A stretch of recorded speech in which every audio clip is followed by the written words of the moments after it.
Welcome back, everybody, to the Obligatory PSU Pregame Show, our second season here on the YouTube channel of forthebloggy.com. Our first year at the We Are in Philipsburg. Happy to be here, as we will be all season. I'm your fake host, Chris Bucadani, joined by legendary campus icon Mike the Mailman, Mount Nittany Conservancy Secretary Kevin Horn, hello, and fake Brandon Noble, a.k.a. We Are in proprietor Pat Romano. Pat, thanks for filling Brandon's chair today. I'll do him some justice. Yeah, so for those of you who are maybe wondering, Brandon is going to be with us all season except for this episode.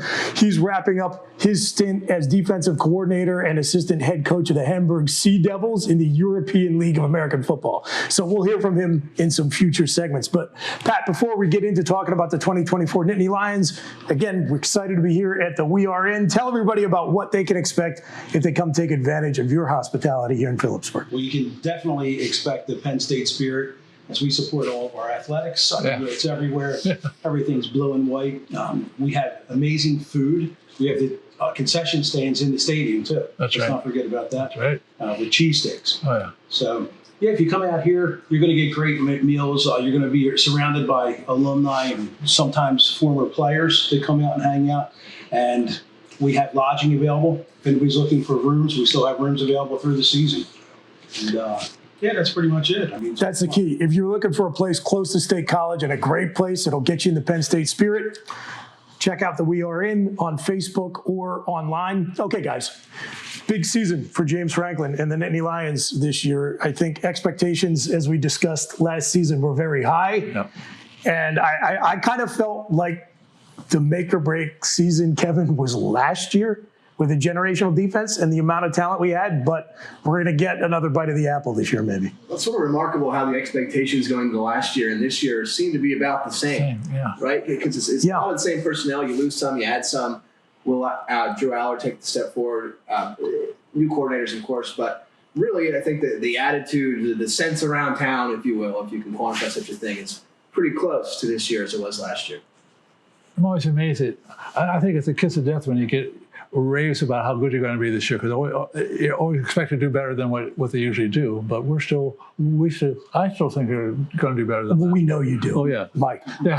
I feel like historically Penn State has done pretty well, and when expectations have been a little bit lower going into this season. Yeah. You know, you think about 05, 08, 2016, all Big Ten championship years, all seasons that began with not quite as much hype. Right. But Pat, I think that, you know, when you look at this year's team, it begins with replacing 3 coordinators from 2023.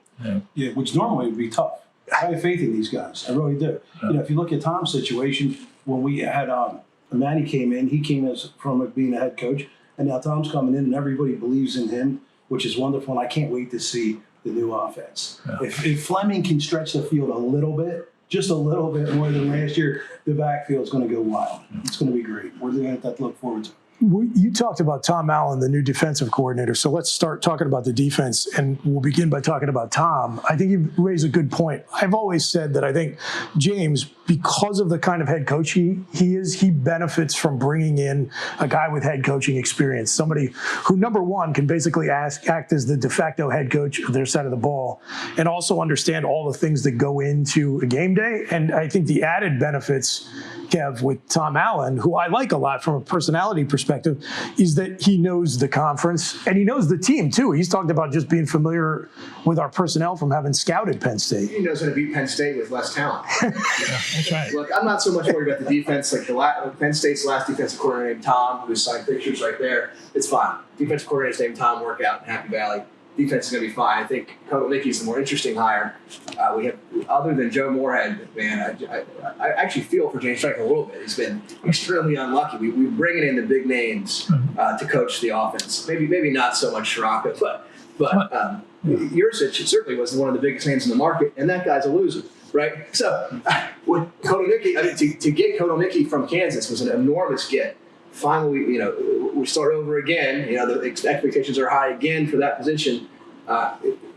You just got to feel for James a little bit that none of these have worked out since Moorhead left. And I do have a little bit of optimism. Like I know you do. Yeah, Coach K, I think, brings a lot of humor to the. I mean, when I did media day with him, he was just a bundle of joy. I think Penn State needs that. I think he needs some fun. He seems like he's really a fun guy. And I haven't felt that in a long time at Penn State. I just do need. I want to go to Vegas with him and Pat Kraft. I think that'd be a fun trip. Let's try to make that happen in the offseason. Let's get working on that now. That's okay, Kevin. So, Pat, when I think about the offense, obviously you focus on the quarterback because you have a 5-star guy who was, according to some services, the #1 recruit in his class. And I think there's some debate about whether or not his first season was, quote unquote, a success. The completion percentage was not maybe where you want it to be. Certainly the performance against the best opponents falls a little short. But if you go back and you look at some of the best quarterbacks in Penn State history, they grow. They step from one season into another. Yep. And I don't know how you can complain too much about the touchdown to turnover ratio. Yeah, absolutely. Like I said earlier, man, if Fleming can stretch it a little, that'd be amazing. We had all that hype a few years ago when he almost came here, but now we got him. And he's been stuck behind guys who are like all-star caliber in the NFL. And if he could come here and open it up a little bit, it's going to change fast. Well, and I think not just Fleming. The question is can Trey Wallace stay healthy? What's that? I'm too stuck on Fleming. Well, I mean, I think everybody was heartbroken when he, as a top in-state kid, chose Ohio State over Penn State. So just like Nolan Rucci on the offensive line, it's nice to have him back in the fold. I do think you're going to need guys like, certainly it starts with Trey Wallace, but then someone else, whether it's a Caden Saunders or a Liam Clifford or look, Amari Evans or even the freshman Tysir Denmark. It's got to be like a Deshaun Hamilton, Deion Butler type who contributes right out of the gate. You're going to need other guys in addition to Fleming is going to have to be a good stabilizing influence. As you know, I've always been a tight end fan. I know this. Because I figure. Take that how you will. I like tight ends, short passes. I mean, you don't get intercepted. I love it like that. I'm not a fan of the long at all. Got it. Percentage-wise, it doesn't work. I mean, tight ends, give them 6 yards, we'll make 12. That's what I like. It's undoubtedly, I think, the most disappointing part of the offseason was the lack of transfer wide receivers. Now, get Fleming, because you get an enormous one, still unproven. Yeah. But to not add anyone else and then that's not really have a pretty poor wide receiver recruiting class, I think, was probably the most disappointing part of the whole thing.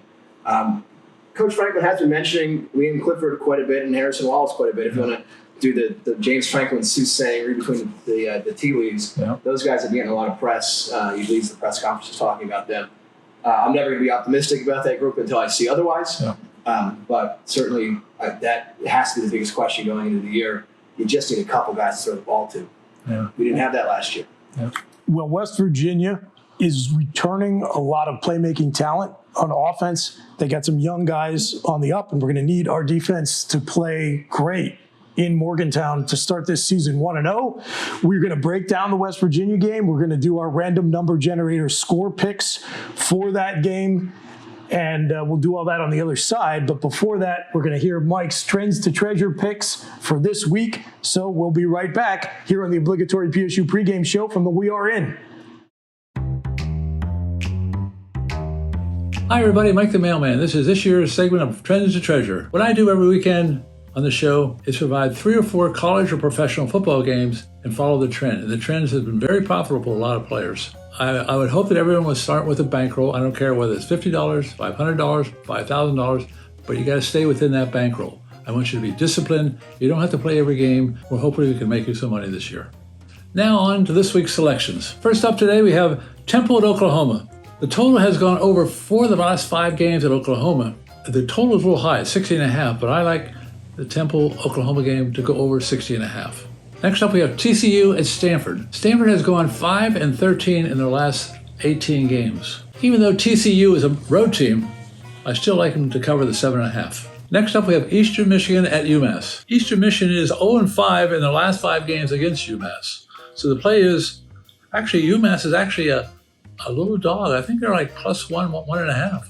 So I love the home dog. So the play here is UMass +1.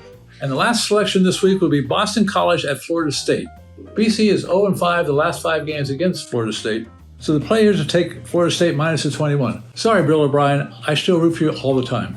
That concludes our first week of Trends to Treasure selections. Don't forget, bet with your head and not with your heart. Go get 'em.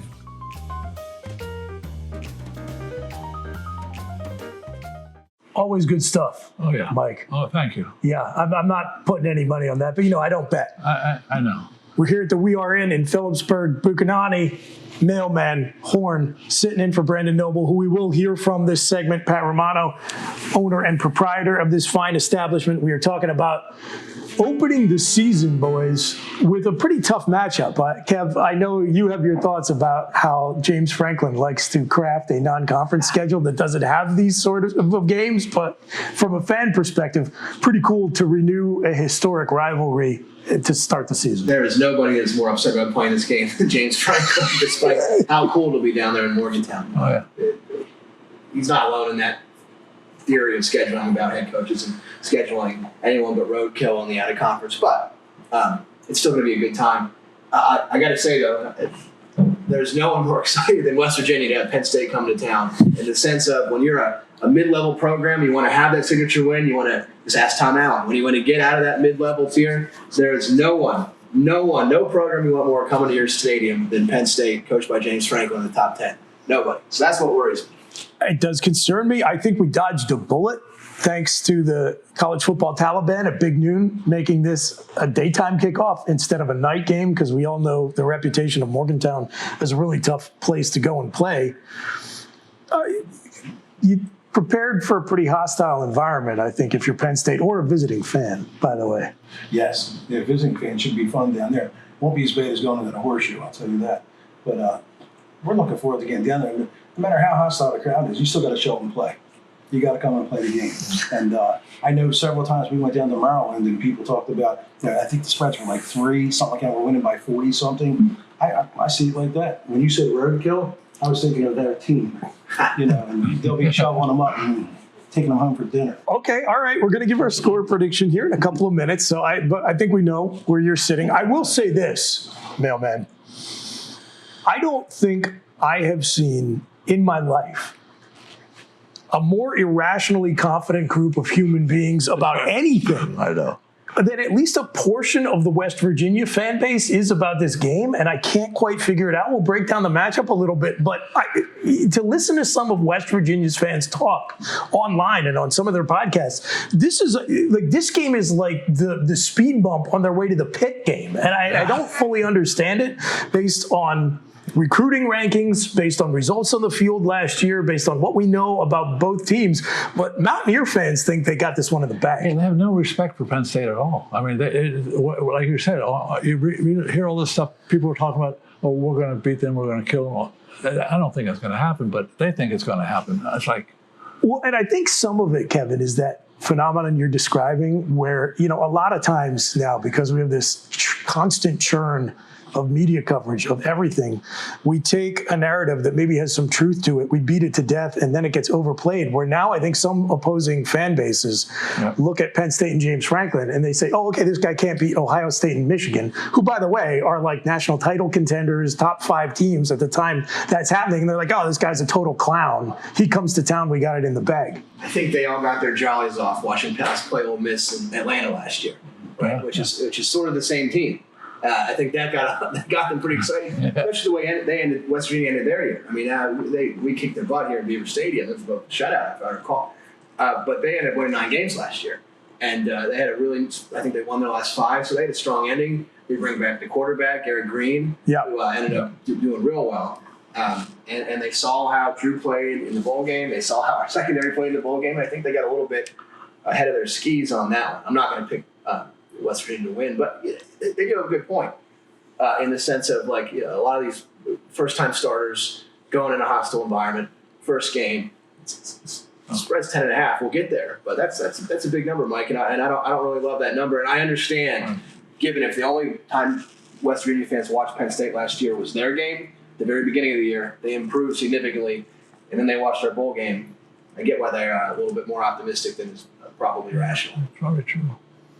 Well, okay. So I want to address that point because we didn't talk a whole lot about the defense in the last segment. And my feeling, Pat, is that one of the strengths of this team, which looked like it was going to be a glaring weakness after the Peach Bowl, is the secondary.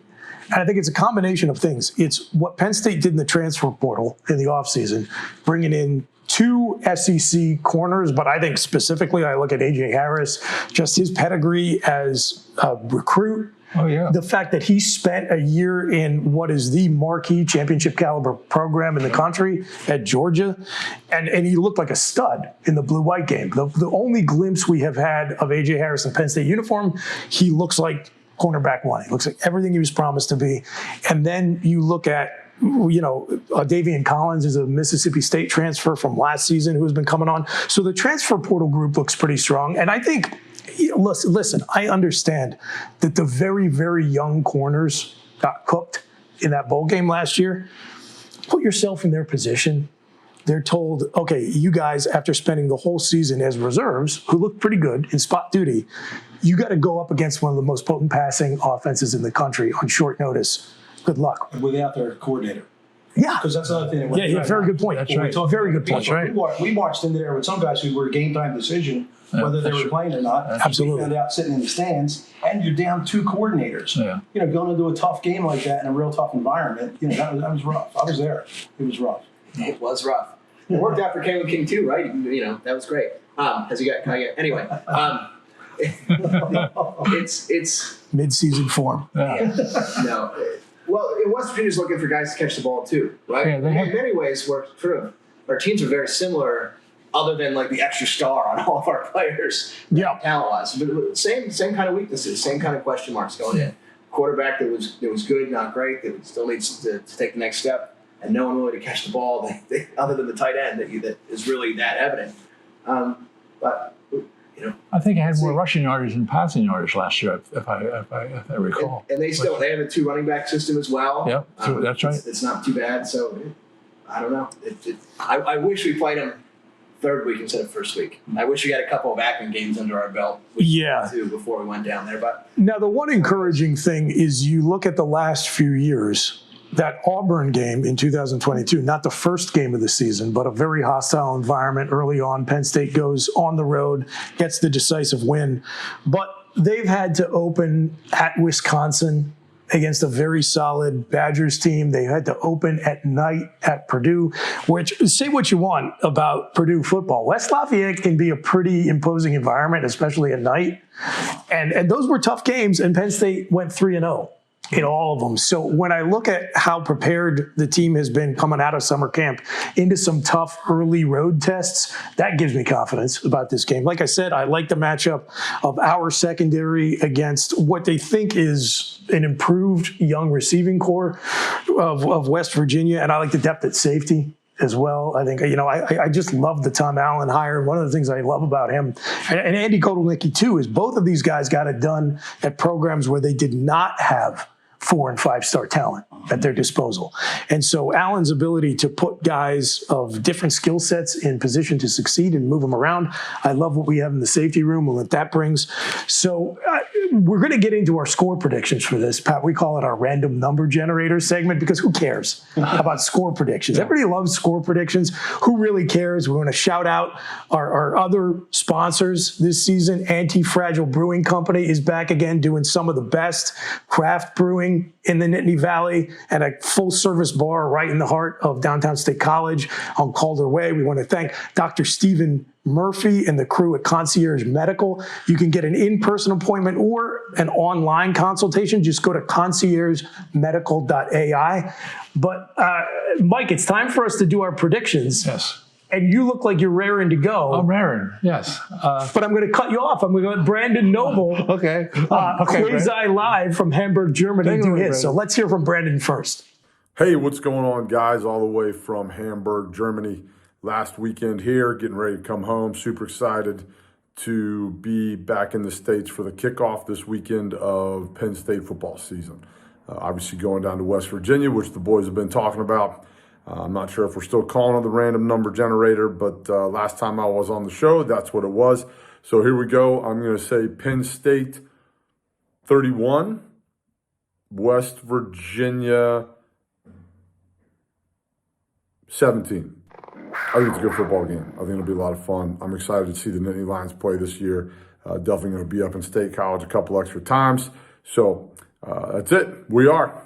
All right, let's keep it rolling with the optimism. Go, Mike. I really think the West Virginia fans will start to file out of the stadium after the third quarter. Okay. So I think. All right. Fighting words. I like Penn State to win by like 13. From a cover. Yeah. Oh, yeah. You like the cover. I like the cover. Penn State by 13. Yep. Well, I have two very optimistic picks thus far, Kev. I am going to go right into the middle here and see if we can keep it moving.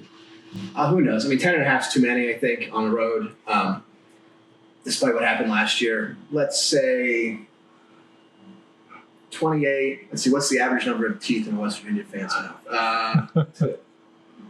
Probably 10, so double that, 28 to 20. Okay. All right. So no cover. No cover, but Penn State comes out with a W. I like it. Pat, what do you got? I see it way different than that. Like I said, when we played Pitt out at Pitt, when we go down to Maryland a couple times, I'm seeing it more of that kind of a game. It's just going to be all our fans by in the third quarter. Okay. I'm looking maybe 41 to 9 or 10. See, you could totally see it, right? Because again, I think West Virginia comes out with a full head of steam and maybe plays a half of very tight competitive football. But one good rule about college football is that over 4 quarters, talent will out. And there is no doubt, even though we're breaking in some guys at new positions on both sides of the ball, breaking in new coordinators, Penn State had just recruited better talent, top to bottom. So yeah, I could completely see that result. And it does, you're right, in some ways recall those like Maryland games, Pitt games, like, oh, guys, they're bedwetting, like, here, these guys are ready for us. This is their Super Bowl. Talent will out. I think I buy that. That said, I do think one thing West Virginia can boast is a physical, well-coached team. I think they're going to beat us up pretty good. I do think it's actually, even though it's come super early in the season, not a bad thing that we have that bye in week 3, because I think that gives us a chance to recover physically from this game and also look at the first 2 games and make some corrections. So I'm not expecting this to be a cakewalk. I'm not going to take the cover either, Kev. I am going to take the Nittany Lions to win 34-23. There's some randomly generated numbers for you. And on the other side of the break, we're going to talk about some more randomly generated numbers, our season record predictions. So before that, let's enjoy Mike talking to some of the players and coaches at Penn State Football Media Day. We'll be right back. Who do you think is the best video game player on the team? Oh man, that's a tough question. Oh yeah, probably me, for sure. You? Yeah. I mean, I never played them, so I can't tell you about them, but I got some Vicks around me. Oh, I'll probably say me. I gotta go me. I have no clue. Okay. My roommate, Trey Wallace, he's always on the game. I'm going to give my former roommate a shout out, and that's Harrison Wallace, Trey Wallace. I have to disagree with him. Probably myself. They know it's me. I know it's me. Not a big gamer, but from what I've heard, Tony Rojas is That's the second or third time we heard Tony today. Okay. Yeah, I'm going to have to say the same, Tony. I've been asking a question. Who's the best video game player on the team? And they all said you. I know. I don't disagree. A lot of guys say them. Most people say it's you. Yeah. Why is that? Just that's my free time. I feel like it limits my distractions off the field. I don't like going out. I'm a stay in type of guy. Whether it's off season during the school weekends. I just like gaming with the guys, and we all bond together like that. I don't think you can ask any of us this question because we all going to say it. It was definitely me too. Definitely, okay. You know, I'm not 100% sure, but let me think for a second here.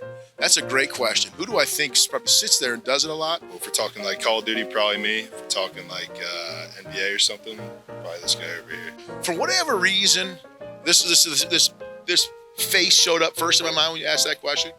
I think JB Nelson might be pretty good at playing video games. I am arguably the best 2K player maybe ever touched this planet. He looks like a guy that'd be like, hey, this guy can work the sticks.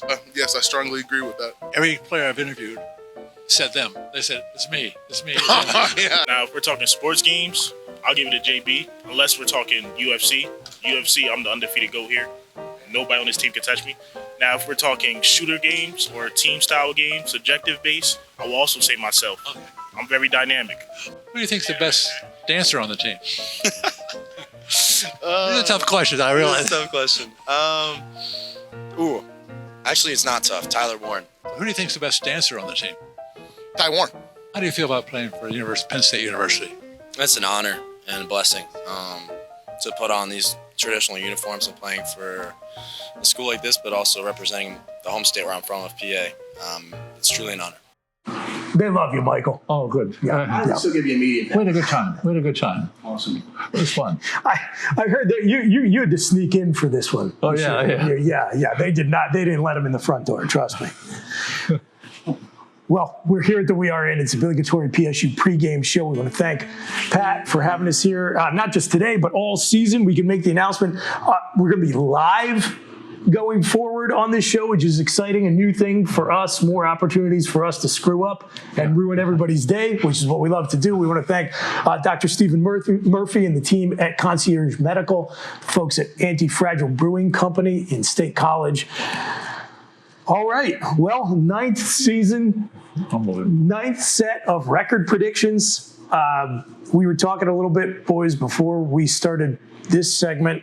I picked us 11-1 last year because it was pretty clear we were going to win those 10 games. The question was, did you have faith in Penn State to win at least one of the two biggies? And like a moron, I did. And then after the show, I promised the audience, and I'm keeping true to it, no more.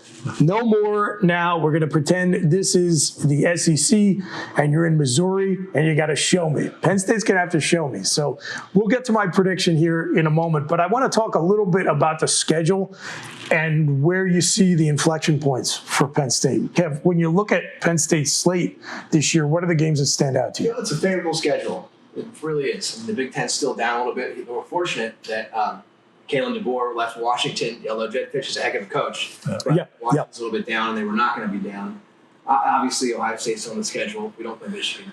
But at USC, it's a tough game, and then UCLA and Washington come to Penn State. UCLA is kind of roadkill at this point. It's Chip Kelly left, and they weren't even good to begin with.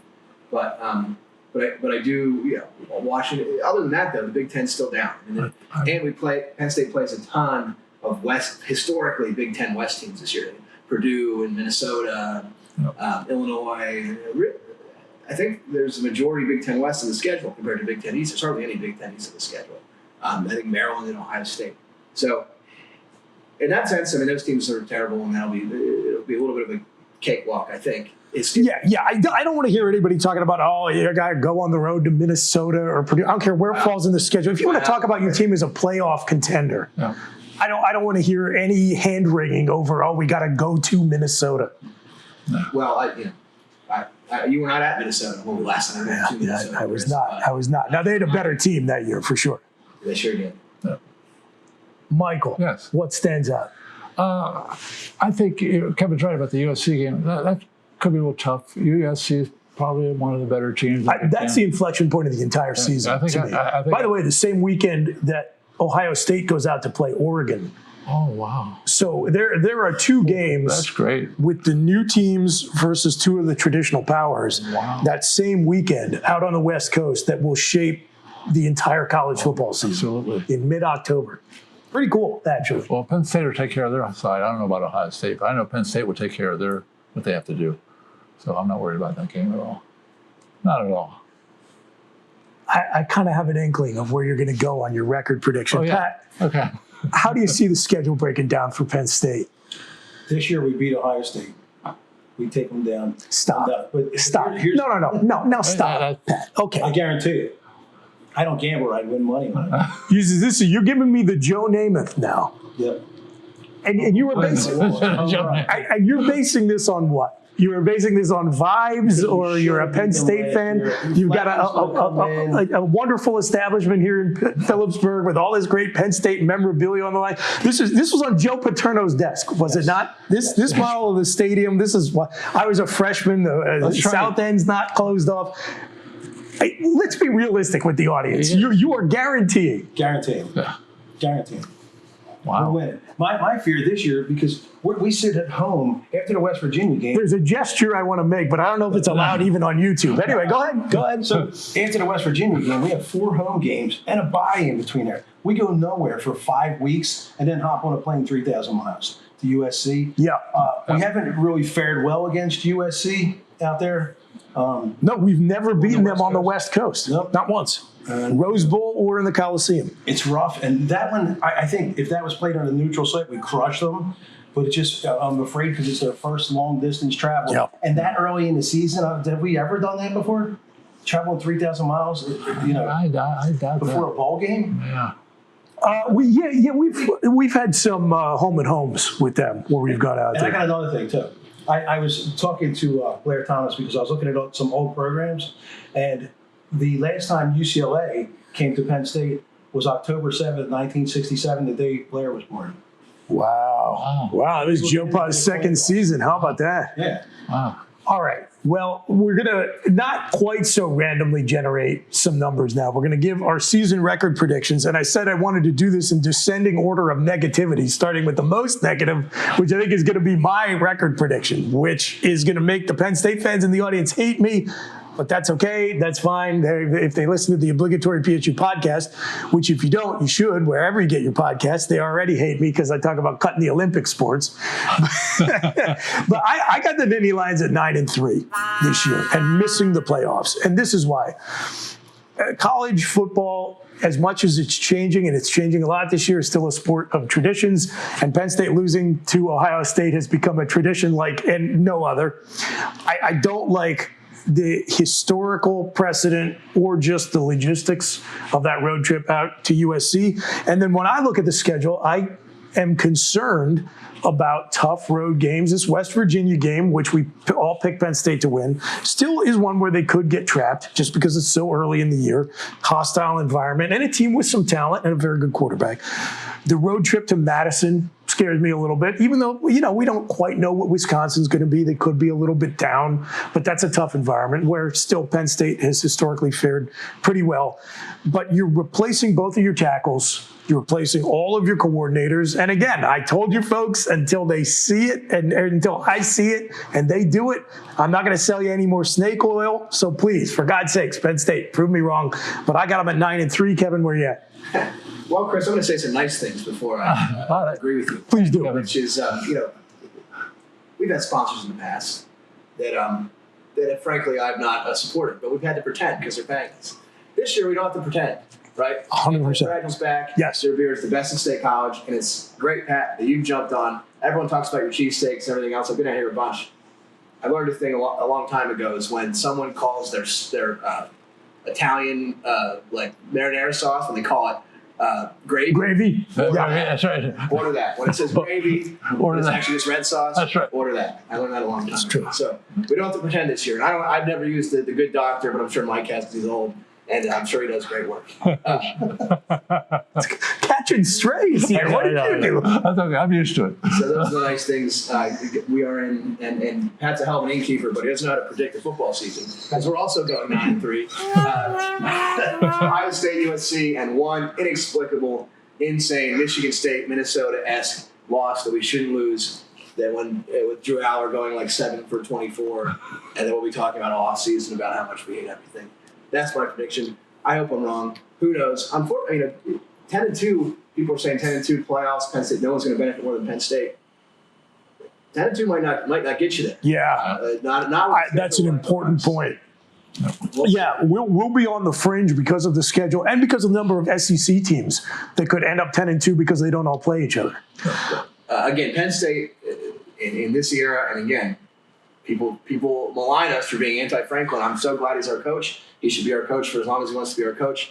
He's been our coach since I was 23 years old. That's almost a decade of my life. This man has been the head coach of Penn State. And until he actually gets there, I'm never going to predict it again for the rest of my life. Very fair. So hopefully this is the year. All right, let's turn the corner from Hamburg, Germany. Brendan Noble, what do you got? All right, so it's season prediction time. Man, that got around here pretty quick. I'm excited. I think this is going to be a good football team. I think they're going to be a lot of fun to watch. With two new coordinators, it's going to be brand new, and that's exciting. I think there's a lot of talent here. Obviously, being a defensive guy, I'm really excited to watch those guys play. They're always one of the best units in the country. I feel like if the offense can kind of put it together a little bit more, maybe that helps us get over the hump on a couple of those big ones that we haven't been able to put away. over the last couple of years, basically the one against the Buckeyes. So I'm going to go, I don't know if I'm before or after Mailman here, but because I'm in Germany at the moment. So I'm going to go 10-2. I'm not quite ready to go full-blown Mike the Mailman undefeated. I'm sure that's what he went. If not, somebody edit this in post. I think it's a good football team. I think Ohio State is still the issue. And for some reason, I feel like a slip-up somewhere. But I'm excited because I do believe that the Nittany Lions will get into the playoffs, even at 10-2. And 11-1 isn't too much of a stretch, right? You know what I mean? It's just don't screw one up. So we were better at that last year. So I'm excited. 10-2 is my pick. They get to the playoffs. We'll have that conversation when we get there. And definitely looking forward to getting home. Although I've got to say that the beer in Germany is absolutely amazing, and I've enjoyed this greatly. It's also pretty inexpensive, so that's a good thing. So cheers. We are.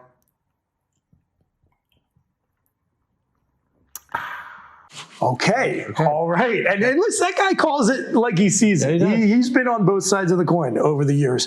But we're going to, I think, keep the positivity train rolling. And I'm going to go over to my right because we all know what's waiting at the end of the line here. All right, Pat, give me a season record prediction for your 2024 Nittany Lions. 11-1. Okay. I don't know. I think we're going to beat Ohio State. The USC game scares me. Yeah. Come out from the USC game. We win that. We win Ohio State.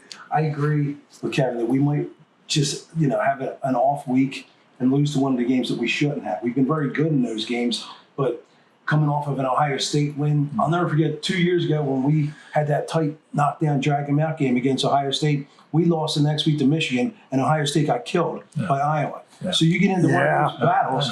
That's a great comparison. It's so difficult because you're talking about being beat up and needing a bye week. Those games are knocked down, drag them out. Yeah. Even winning, you lose.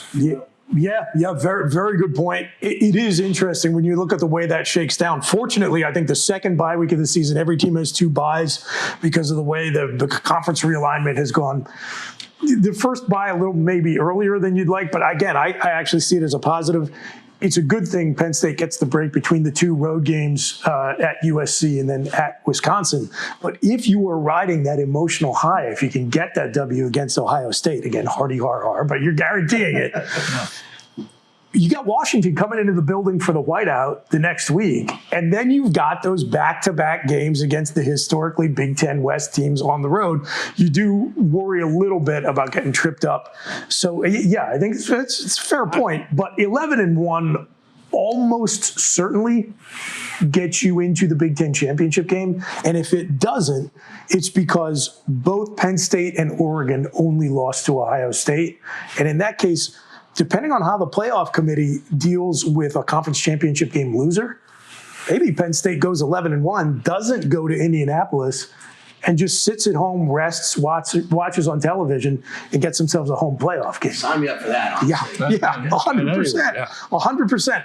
All right, Mike, I have been told by one of our loyal viewers who's been with us for most of these 9 years that the season doesn't officially begin until we get your record prediction. Let's have it. Well, I appreciate all the analyzing you guys do with the whole season. I don't get it. It's a lot simpler than what you guys are saying. I mean, I was going to say 17-0, but that's incorrect because they get a bye. When they're 12-0, they'll get a bye. So my prediction is 16-0. They win the national championship. And you guys will forever remember this season saying, we'll never talk badly about Penn State's schedule or the coach or whatever. This is going to be the year. Mail fraud's a felony. Oh, yeah, it is. You're right. You remember. As always, you heard it here first, folks. It's a pleasure being back with you for another season. It's going to be great to be live from the We Are In here all season long.